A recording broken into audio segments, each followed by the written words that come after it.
I have with me today Ambassador Ugo Astuto. He is the European Union envoy to New Delhi.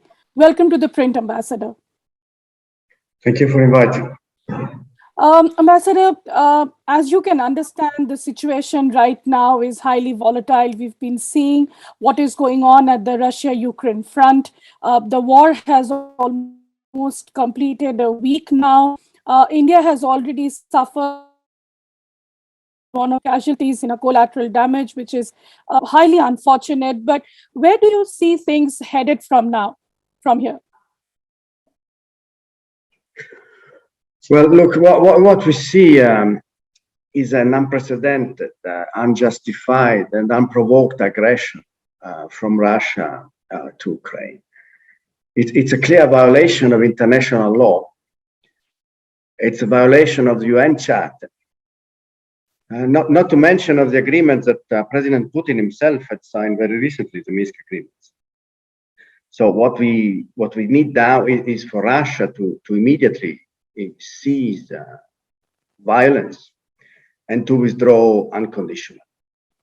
What we see now in Europe attacked are the very underpinnings of our peace, international legality.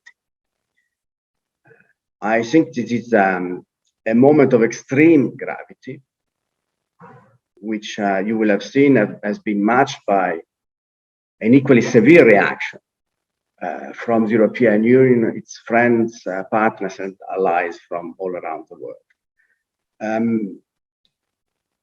The facts of the case are very clear. We have an aggression from Russia, unprovoked, unjustified, against a peaceful neighbor. We have the shelling, indiscriminate shelling of urban centers, and we have civilian casualties, many civilian casualties, including very sad, the Indian student in Kharkiv yesterday.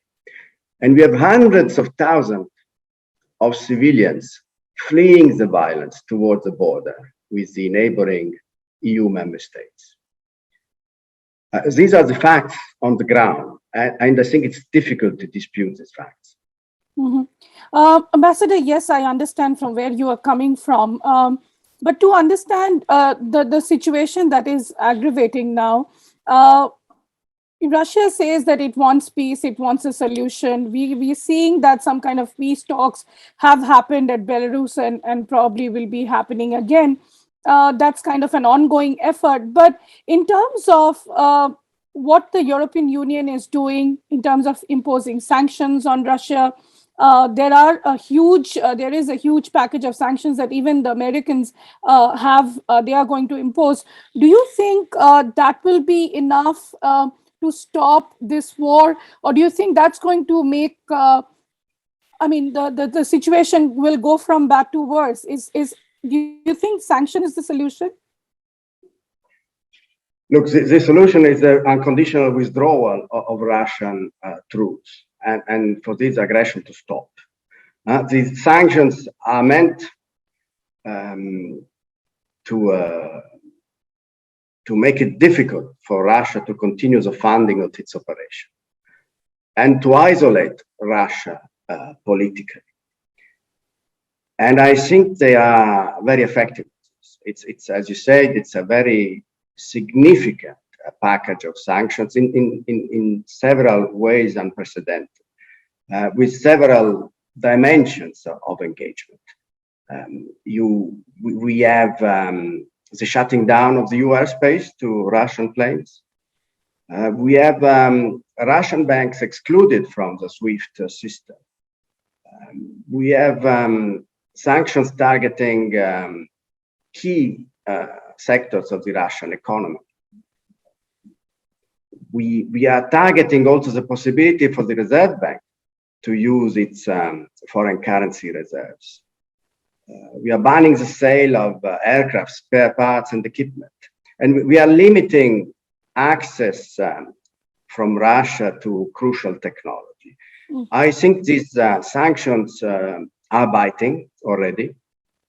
I think the effect is already visible, has been visible in the past few days. And we are ready to implement more if needed, depending on what happens on the ground. Mhm. Ambassador, will the sanctions not impact the European Union also? Because I believe many countries in Europe do depend on Russia for its oil and gas and other necessities, mineral resources. How do you think Union will be able to avoid all of that? Well, on the issue of gas, let's make it clear. We are ready to face all contingencies in that respect. We have been diversifying our sources for some time already. We are in talks with a number of partners about the supply of LNGs, of liquefied natural gas. We have increased interconnection in the domestic grid within the European Union. And we have strategic reserves that allow us to face contingencies. So when it comes to the gas, we are ready. We are also ready to face any possible effect downfall on European economies. That's because we know for sure that what is at stake is not just relevant for Ukraine or for Europe. It's relevant for the international community and its future.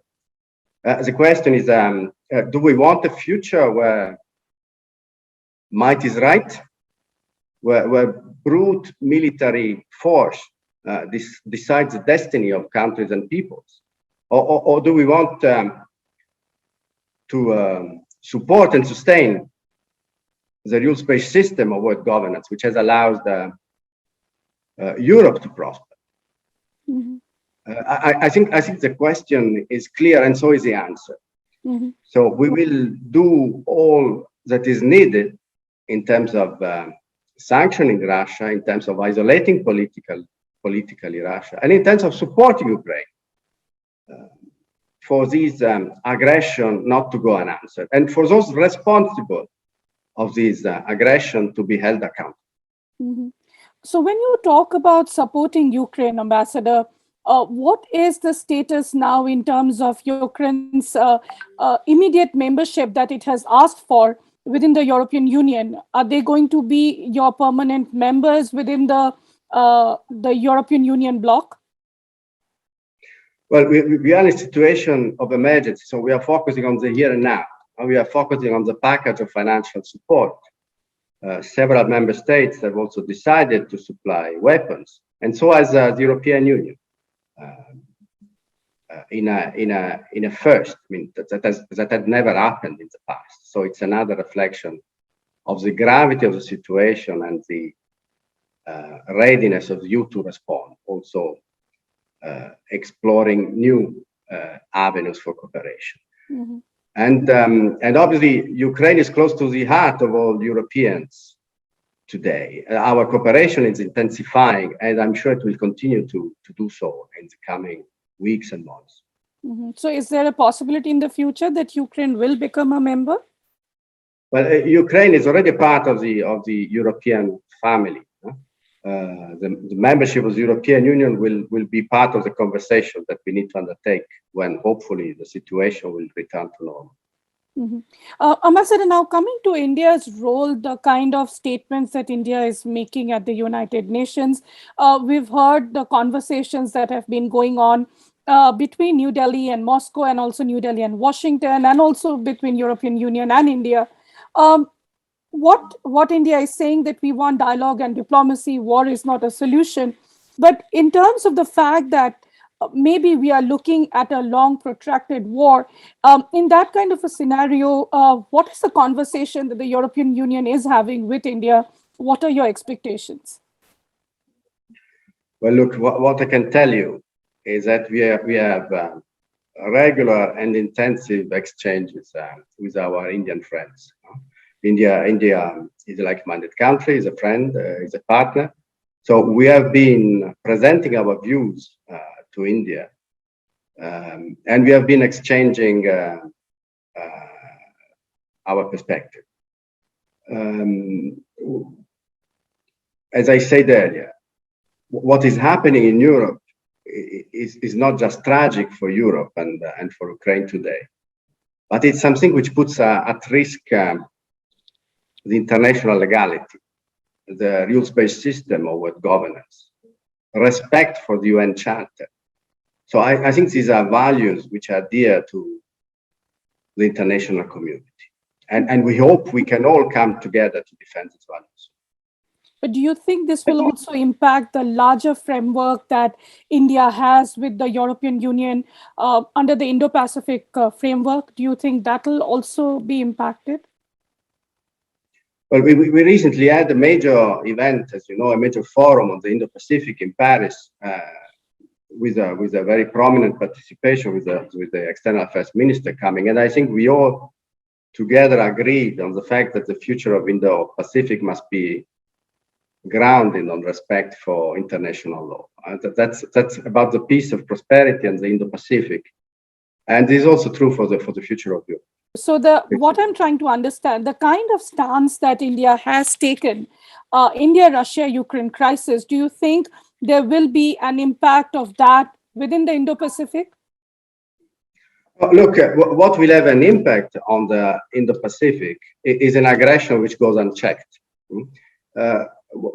The risk here is that we have a precedent of violation of international law and aggression of a peaceful neighbor, which goes unanswered. If so, it's a very risky precedent for the whole of the international community and for the world across the board, irrespective of the geographical location.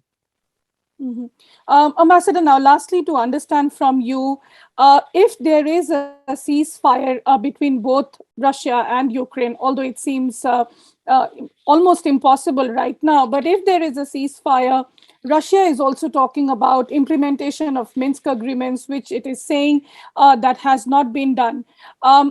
So my question to you is, if the war stops, will the European Union make an effort to again talk about the Minsk agreements, the Normandy format, and all of the formats that you have to resolve this issue once and for all?